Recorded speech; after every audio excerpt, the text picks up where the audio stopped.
자, 이번 시간은 경제 현안을 보다 쉽게 풀어보는 경제 읽기 시간입니다. 오늘도 다양한 경제 이슈들 권혁준 경제평론가와 함께 살펴보겠습니다. 어서 오십시오. 오세요. 네, 안녕하십니까. 네, 테슬라 얘기부터 해보겠습니다. 네. 일론 머스크가 떠오른 테슬라. 최근 들어서 계속 부진한 모습을 보여온 미국의 전기차 그룹이죠. 테슬라의 주가가 엄청 많이 올랐어요. 네. 15% 넘게 큰 폭의 상승을 했는데 중국발 호재가 꼽힌다고 하는데 어떤 얘기입니까? 그렇죠. 이제 일론 머스크가 원래는 그 인도를 방문할 예정이었습니다. 그래서 네. 모디 총리를 이제 만날 계획으로 있었다가 갑자기 이제 중국으로 가게 됩니다.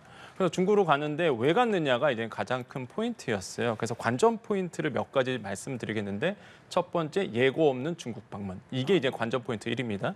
그러면은 왜 갔느냐라고 본다 그러면 사실상 이제는 그 누굴 만났느냐가 또 중요하잖아요. 짧게 있었어요. 단 하루 있었거든요. 근데 그때 누굴 만났느냐? 중국 2인자 리창 총리를 만나게 됩니다. 그럼 그 짧은 순간에 권력자를 만난 거죠. 그러면 거기서 또 무슨 얘기가 나왔느냐가 또 중요한 거겠죠. 그때 데이터 안전 검사 적합 판정을 받습니다. 테슬라가 이게 뭐냐 그러면 뭐 공공기관이라든지 고속도로에서 자율주행을 하려 그러면 이 데이터 안전 검사를 받아야 되거든요. 근데 이거에 대해서 이제는 6개 기업이 이번에 통과가 됐어요. 중국 기업이 5개고 외국 기업은 유일하게 테슬라가 포함이 돼서 적합 판정을 받았던 거죠. 그러면은 이 데이터 안전 적합을 받았던 게 어떤 의미가 있냐를 본다 그러면, 그러니까 우리가 보통 이렇게 얘기합니다. 풀셀프 드라이브라고 해갖고 FSD라고 보통 테슬라는 얘기하거든요. 그러니까 자율주행이 완벽하게 가능한 이 서비스가 구현이 이제 가능해지는 거거든요. 그러니까 사실 이게 안 됐습니다. 4년 전에 테슬라가 이거를 중국 정부에다가 요청을 했는데 사실 이게 안 됐었거든요. 그러다 보니까 사실 중국 시장에서는 테슬라가 야심차게 밀고 자율주행이 안 됐단 말이죠. 반만 됐었는데 이거에 대해서 이제는 통과를 앞두고 있다라는 얘기가 나오면서 실제적으로 이제 테슬라의 주가가 뛸 수밖에 없는 구조로 가고, 그다음에 또 하나 알려진 게 이번에 중국 가서 본 게 바로 그 지도 제작이라든지 내비게이션, 이게 바이두, 중국의 포털 기업인데요.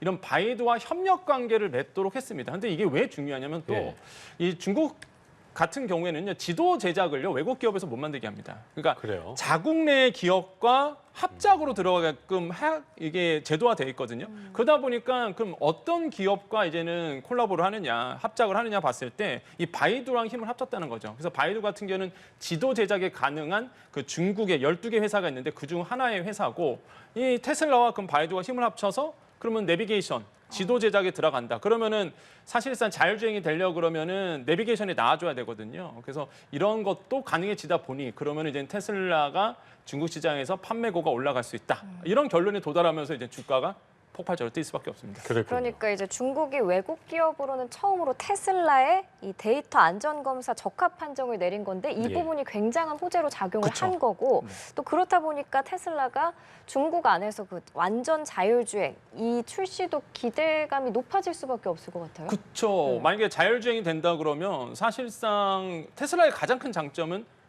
FSD거든요. 그러니까 그렇죠. 완전 자율주행인데 이 부분에 대해서 이제 강점을 살릴 수가 있었던 거죠. 왜냐하면 규제에서 탈피될 수 있거든요. 지금 중국 시장 내에서 1위는 뺏긴 상태입니다. 그러니까 비아디가 33%로 중국 시장에서 점유율 1위거든요. 이 7%가 테슬라예요. 굉장히 좀 갭차이가 많이 차이 납니다. 많이 지금. 나네요. 차이 많이 나요. 그래서 지금 이런 상태로 간다 그러면 테슬라가 판매고가 안 오르다 보니까 매출 실적에 그나큰 영향을 받겠죠. 근데 이번 기회를 통해서 이제 테슬라가 다시 한번 중국 시장에서 선점할 수 있는 이런 기회가 열리게 된 거죠. 또 한 가지가 우리가 그 FSD, 그러니까 풀셀프 드라이빙이 왜 중요하냐면 테슬라가 기술 개발을 많이 했잖아요. 이거를요, 이 라이센스를 받고 다른 기업에다가 임대를 줄 수 있습니다. 그러니까 이게 또 하나의 매출원이 되는 꼭 거예요. 테슬라가 아니어도 그쪽 중국 기업 누군가한테 줄 수 그렇죠. 있는. 예, 그러다 보니까 하나의 매출원이 하나 생기다 보니까 테슬라에 대한 가치가 또 확 달라지겠죠. 그럴 수 있겠네요. 또 한 가지가 중국에서 만약에 FSD가 된다면 우리나라도 가능합니다. 그렇게 되면 왜 그러냐면 지금의 이제 테슬라 중국 공에서 오는 거는 이 풀 SD, 그러니까 풀 셀프 드라이빙이 안 되거든요, 우리나라. 그러니까 반자율이에요, 사실 지금. 저도 이제 반자율 쓰고 있는데 만약에 중국에서 되고 이게 된다 그러면 우리나라도 이게 FSD가 가능하다는 얘기입니다. 우리나라는 티맵이랑 지금 테슬라랑 힘을 합쳤거든요. 그래서 이제 내비게이션이 돼요. 내비게이션 안에서 최근에는 그 과속 카메라도 들어왔습니다. 예, 그러니까 이제 우리나라도 만약에 FSD가 된다 그러면 매출액이 또 점핑할 수밖에 없겠죠. 그래서 굉장한 기회를 테슬라가 좀 얻게 됐다라고 생각해 봅니다. 완전 자율 되면은 손 놓고 타실 수 있겠어요? 지금도 손 놓고는 좀 타긴 타는데. 근데 그러세요? 예, 경고등이 들어와서 지금은 그러니까 이게 네. FSD가 우리나라에 아직 안 되거든요. 그러니까 이게 테슬라를 타도 그러다 보니까 그러니까요. 조금 이게 기술의 반만 쓰는 기능이 있는데 네. 만약에 향상된 오토파일럿은 있는데요. 이게 FSD가 아직은 안 되다 보니까 된다 그러면 아마 우리나라의 또 시장 판도도 바뀌겠죠. 좀 더 신보된. 그렇죠. 그러면은 우리나라의 전기차는 또 영향을 받을 수밖에 없는 구조로 갈 거다라는 생각을 해봅니다. 알겠습니다. 어쨌든 이 같은 테슬라의 주가 상승에 힘을 입어서겠죠. 간밤 사이에 뉴욕 증시 상승 마감을 했습니다. 뭐 반짝인 것인지 아니면 네. 투자 심리가 좀 개선된 건가 궁금하기도 하고 네. 또 우리나라 증시도 한 보름 만에 장중 2,700선을 또 네. 올라오기도 했기 때문에 국장 분위기를 같이 한번 살펴볼까요? 일단은 지금 실적 시즌이긴 합니다. 미국이나 우리나라나 이제 어닝 시즌이다 보니까 실적에 대해서 계속적으로 주가의 변동이 있는데 당분간 굉장히 안 좋았었어요. 한동안은. 안 좋았었죠. 지금 주가 자체가 굉장히 뛰지 않았던 모습도 있었고 좀 눌려 있던 모습이 있었는데 이번에 오랜만에 이제 테슬라에 대한 15% 이상 주가가 뛰면서 다른 종목에 대한 영향도 고스란히 이제 영향을 미쳤다라고 보시면 되겠습니다. 뉴욕 3대 주수 다 올랐습니다. 근데 이게 소폭 좀 오른 부분도 있겠지만 그래도 일단은 그동안 계속적으로 파란불 들어오다가 이제 빨간불 들어왔으니 그나마 뭐 시장에서는 이제부터 좀 반등이 일어날 것인가라는 이제 미지수가 어떤 기대감이 좀 불러일으킬 수 있겠죠. 확실히 이제는 테슬라가 영향을 줬다라고 볼 수가 있겠고 이런 테슬라의 훈풍에 이어서 우리나라의 주가도요. 지금 코스피 같은 경우에도 한 2,700선 턱걸이 정도 하고 있거든요.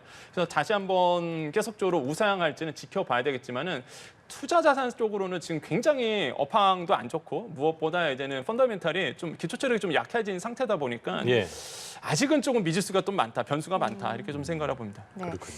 그 테슬라 주가가 급등하면서 CEO인 일론 머스크 자산이 하루 만에 25조 원이 넘게 증가를 25조 했습니다. 원이요?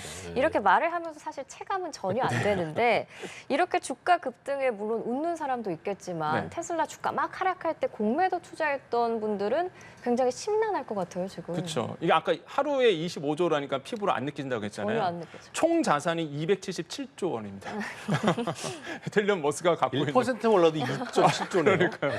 그러니까 뭐 277조면은 거의 뭐 느껴보지도 못한 금액이거든요.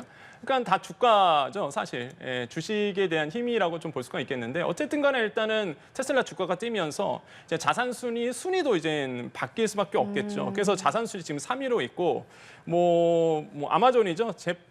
그 베이조스 네. 이분이 이제는 2위 정도 돼 있고 마크 주커버그가 한 4위 정도 돼 있어요. 그래서 이게 업작뒷자를 하고 있거든요, 지금. 그래요? 그래서 이제 일론 머스크가 다시 한번 주가에 힘입어서 자산 순위 또 3위로 이렇게 뛰어오르긴 했는데 어쨌든 간에 뭐 주가가 오르다 보니까 시총도 크게 오를 수밖에 없어요. 근데 문제는 아까 말씀하셨듯이 사실 워낙 테슬라가 요즘에 분위기도 안 좋았고요. 그다음에 이제 매출고가 워낙 매출이 떨어지다 보니까 공매도 하신 분들이 굉장히 많았을 거예요. 그러니까 예. 저점이기도 한데도 이걸 올라갈까라는 그런 그러니까요. 회의적인 목소리가 있었고. 그렇죠. 그렇죠. 근데 이번에 갑자기 하루 만에 15% 뜨니까 이게 레버리지까지 끼신 분들은 더 아마 어마어마했겠어요. 엄청난 손해를 입었을 거다라고 볼 수 있겠고 4일간 지금 통계를 본다 그러면 공매도 세력이 손실을 어느 정도 받느냐 한 7조 6천억 정도 4일 동안 엄청난 금액에 대해서 아마 손실을 보셨을 거다. 그다음에 하루 만에 이제 4조 원을 손해봤다는 통계도 지금 나오고 있거든요. 그러니까 그 정도로 사실 리스크가 그러니까 변동성이 너무 크다 네. 이렇게 좀 생각을 해봅니다. 그렇군요. 알겠습니다.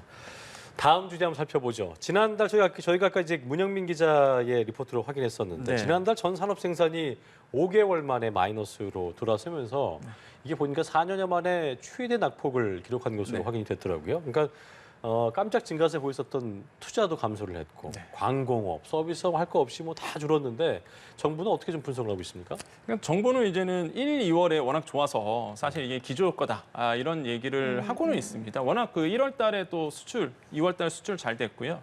그러다 보니까 이제는 이런 부분에 힘입어서 사실 기저효과지 않겠느냐라고 보고 있는데 사실 좀 우려스러운 부분이 있어요. 금방 말씀하셨던 이제 전 산업 생산이거든요. 그러니까 사실 단기 지수는 굉장히 많습니다. 뭐 GDP 성장률을 보면 단기 지수로 해서 뭐 우리나라의 경제가 어떻게 흘러가는지 볼 수 있는데 사실 생산 중심으로 보면 이게 종합 지수거든요. 예. 그러니까 전 생산 지수다 보니까 통합해서 움직인단 말이에요. 근데 이게 지금 떨어지고 있다. 대표적인 게 서비스, 건설 이런 것들, 광공업 이런 건데 사실 이 지수들이 이제 떨어지고 있다는 거는 글쎄요. 제가 봤을 때는 아까 말씀드린 것처럼 펀더멘털이 좀 약해지고 있지 않나. 우리나라의 네. 체력이 굉장히 좀 빠지고 있지 않나라는 좀 우려스러운 목소리는 솔직히 저는 있다라고 좀 생각을 해보겠고 네. 특히 설비 투자 쪽에서도 많이 빠졌고요. 그래서 광공업, 서비스업도 이게 줄어들었던 모습들 보이면서 사실 저는 솔직히 뭐 기저 효과도 있겠지만은 이게 만약에 계속 이어진다 그러면은 저는 이제 투자 관점에서 본다 그러면 좀 고민할 타이밍이지 않겠느냐라는 생각을 많이 하게 됩니다, 요즘에.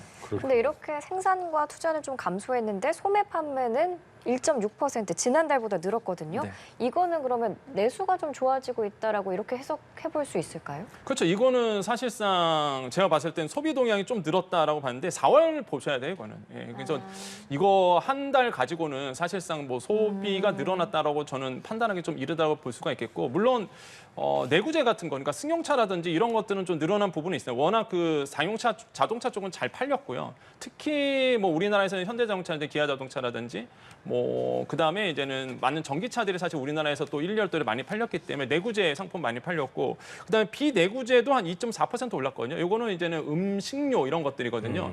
근데 우리가 보통 얘기하는 준내구재, 그러니까 의복이라든지 우리가 즐겨 쓰는 것들은 오히려 감소됐어요. 그래서 제가 봤을 때는 뭐 이것도 하나의 기조 효과일 수도 있겠지만은 뭐 정부는 균형 잡힌 뭐 모습이다 이렇게 보고 있지만은 사실 이것도 약간 회의감이 어느 정도 있다. 그래서 한 달 가지고는 좀 힘들고요. 아마 4월, 5월 계속 좀 보시면서 판단하는 게 맞지 않나 좀 그렇게 생각해 보겠습니다. 경기가 알겠습니다. 지금까지 경제 읽기 함께했습니다. 오늘 말씀 고맙습니다. 네, 감사합니다.